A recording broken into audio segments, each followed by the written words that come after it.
নমস্কার বন্ধুরা, অপর্ণা রান্নাঘরের আরও একটি পর্বে আপনাদের সবাইকে স্বাগত। কেমন আছেন বন্ধুরা? আশা করি ভালো আছেন। আজ চলে এসেছি রুই মাছের মাথা দিয়ে কাটা চচ্চড়ির রেসিপি নিয়ে। ঝটপট বাড়িতে আমি কিভাবে এই রুই মাছের মাথা দিয়ে কাটা চচ্চড়ি বানালাম সেই রেসিপিটাই আজ আপনাদের সঙ্গে শেয়ার করব। গরম ভাতের সঙ্গে কিন্তু এই কাটা চচ্চড়ি ভীষণ ভালো লাগে। চলুন দেখে নিই আমি কিভাবে এই কাটা চচ্চড়ি বানালাম।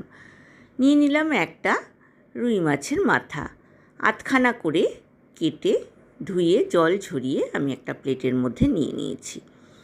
এইবার দুখণ্ড মাথার মধ্যে আমি নুন হলুদ মাখিয়ে নিচ্ছি। অপরদিকে গ্যাস ওভেনে একটা কড়াই বসিয়ে দিয়েছি। কড়াইতে 4 টেবিল স্পুন সর্ষের তেল গরম হতে দিয়েছি। খুব ভালোভাবে নুন আর হলুদ মেখে নিলাম। কড়াইয়ের তেলটা কিন্তু গরম হয়ে গিয়েছে। এইবার আমি দুখণ্ড মাছের মাথা কড়াইয়ের মধ্যে দিয়ে উল্টে পাল্টে কড়া করে ভেজে নিয়ে খুন্তি দিয়ে ভেঙে ভেঙে মাছের মাথার টুকরোগুলোকে ভালো করে ভেজে নিয়ে একটা প্লেটের মধ্যে তুলে রাখলাম। কড়াইতে যে অবশিষ্ট তেলটা রইল তার মধ্যে আমি আরও 2 টেবিল স্পুন তেল অ্যাড করলাম। তেলটা হাই ফ্লেমে গরম করে নেওয়ার পর দিয়ে দিচ্ছি 3টে মিডিয়াম সাইজের লম্বা করে কেটে নেওয়া আলু। খুব ভালো করে তেলের সাথে ভাজা ভাজা করে নিচ্ছি। দিয়ে দিলাম আলুর মধ্যে স্বাদ মতো নুন আর হলুদ। খুব ভালোভাবে নেড়ে নিচ্ছি। গ্যাসের ফ্লেমটা কিন্তু আমি এখানে মিডিয়াম টু হাই রেখেছি। এইবার আলুর মধ্যে আমি দিয়ে দিলাম একটা বড় সাইজের কুচনো পেঁয়াজ, দিয়ে দিলাম 4টে চেরা কাঁচা লঙ্কা। খুব ভালোভাবে আলুর সাথে মিক্স করে নিচ্ছি।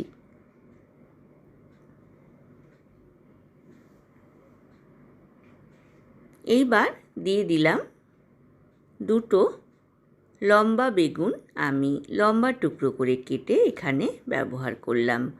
খুব ভালোভাবে আলু, পেঁয়াজ, কাঁচা লঙ্কার সাথে বেগুনকেও মিক্স করে নিলাম। যেহেতু বেগুন দিলাম সেই জন্য আমি আরও খানিকটা নুন আর হলুদ অ্যাড করলাম। দিয়ে দিলাম 1 টেবিল স্পুন কাশ্মীরি লাল লঙ্কার গুঁড়ো। খুব ভালোভাবে সব উপকরণ একসাথে মিক্স করে নিয়ে ভালোভাবে ভাজা ভাজা হওয়ার পর আমি মাঝখানটা ফাঁকা করে নিলাম। এখানে দিয়ে দিচ্ছি 1 টেবিল স্পুন সর্ষের তেল। তেলটা গরম হয়ে যাওয়ার পর আমি 2 টেবিল স্পুন পেঁয়াজ রসুন বাটা অ্যাড করলাম।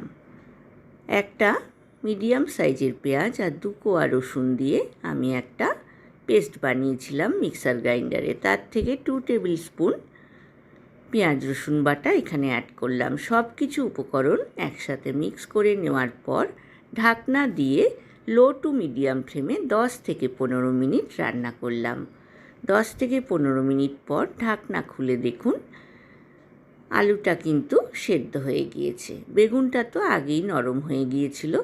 এইবার প্লেটে তুলে রাখা রুই মাছের মাথার টুকরোগুলো কড়াইয়ের মধ্যে দিয়ে সব উপকরণের সাথে মিক্স করে নিচ্ছি। এইবার এর মধ্যে দিয়ে দেব 1/2 কাপ গরম জল।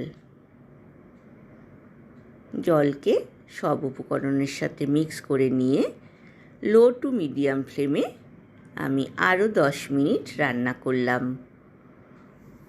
দেখুন রুই মাছের মাথা দিয়ে কাটা চচ্চড়ি কিন্তু অলমোস্ট ডান। আমি কিন্তু গ্যাসের ফ্লেমটা বন্ধ করে দিয়েছি।